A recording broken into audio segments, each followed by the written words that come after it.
When our Prime Minister assumed office in May 2014, it was the first initiative to the United Nations in September of 2014, if I remember. I was in the hall when he said that. He called the world to come together and to proclaim June 21st as the International Day of Yoga. Within 90 days, 177 countries of the world signed on to that resolution, which was a record of sorts because in those days, there were many international days in UN's calendar, about 120 plus days. But never before any international day had received a kind of that large an endorsement from across the spectrum of the world, whether it was Latin America, whether it was small island developing states, whether it was Africa, or even the West or the European Union. Everyone signed on to it.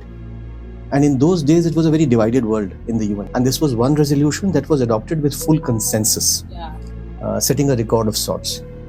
The very next year, the UNESCO, which is the cultural arm of the United Nations, designated yoga as the intangible cultural heritage for the entire world.